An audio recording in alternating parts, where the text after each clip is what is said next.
Jeshi la Uingereza limetekeleza mashambulizi ya anga likishirikiana na jeshi la Marekani dhidi ya wapiganaji wa Kihouthi nchini Yemen.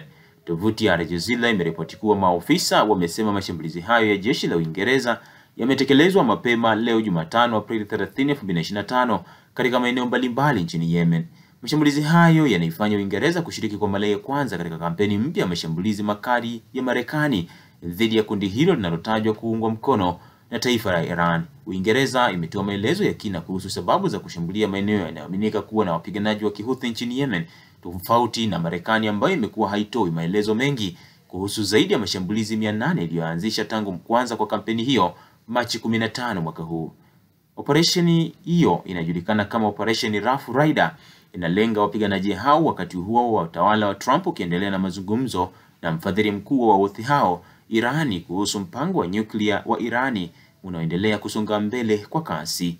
Wizara ya Ulinzi ya Uingereza ilieleza kuwa eneo lililoshambuliwa lilikuwa na kundi la majengo linalotumiwa na Wahouthi kutengeneza ndege zisizo na rubani aina ya zile zinazotumika kushambulia meli katika Bahari Nyekundu na Ghuba ya Aden, likiwa takriban maili 15, yani kilomita 25 kusini mwa mji mkuu wa Yemen, Sanaa. Wizara hiyo ilisema ndege za kivita aina ya Royal Air Force Typhoon FGR-4 ndizo zilizotekeleza shambulizi hilo, zikitupa mabomu yaliyoongozwa kwa teknolojia ya Paveway 4.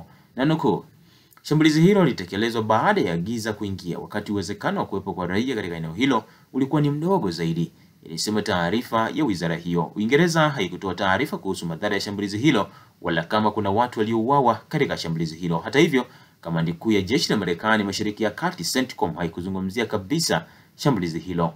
Wizara ya Ulinzi chini ya Waziri wa Ulinzi wa Uingereza John Healey amesema Uingereza imechukua hatua ya kutekeleza mashambulizi hayo kwa lengo la kujibu tishio la mara kwa mara kutoka kwa Wahouthi dhidi ya uhuru wa usafirishaji baharini. Nanukuu, kupungua kwa usafirishaji wa 55% kupitia Bahari Nyekundu tayari kumesababisha hasara ya mabilioni ya dola, kuchochea hali ya ukosefu wa utulivu katika eneo la kuhatarisha usalama wa kiuchumi kwa familia za Uingereza, amesema Healey, mwisho wa kunukuu. Wapiganaji wa Kihouthi waliripoti mashambulizi kadhaa karibu na mji mkuu wa Yemen, Sanaa, ambao wameudhibiti tangu mwaka 2014. Mashambulizi mengine yalifanyika karibu na mji wa Saada nchini humo. Uingereza imekuwa ikishiriki katika mashambulizi ya anga pamoja na Marekani tangu utawala wa Biden ulipoanza kampeni ya mashambulizi dhidi ya kundi hilo la Wahouthi Januari 2024. Hata hivyo, mashambulizi hayo ni ya kwanza kwa Uingereza kushiriki katika utawala wa Trump ulioingia madarakani mapema Januari 20 mwaka huu.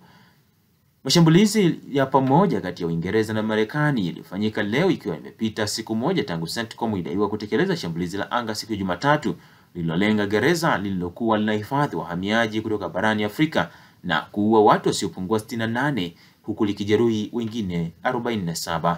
Jeshi la Marekani limesema litafanya uchunguzi wa kina kuhusiana na madai hayo.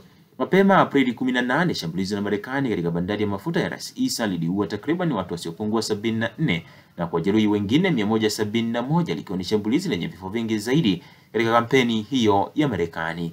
Marekani inaendesha mashambulizi nchini Yemen kutoka kwa kile ambacho kinadai kuwa ni meli zake mbili za kubeba ndege za kivita katika eneo hilo, yani USS Harry S. Truman iliyoko Bahari Nyekundu na USS Carl Vinson iliyoko katika Bahari ya Arabia. Marekani katika mashambulizi yake imekuwa ikisema inalenga kuwadhibiti Wahouthi kutokana na mashambulizi yao dhidi ya meli katika Bahari Nyekundu, njia muhimu ya kimataifa ya biashara dhidi ya Israel.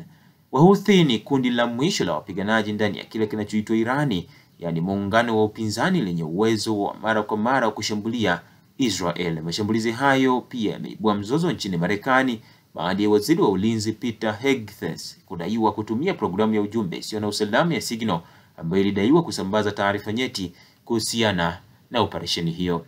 Endelea kufuatilia Mwananchi Digital kwa taarifa zaidi. Jina langu ni Mgongo Kaitira.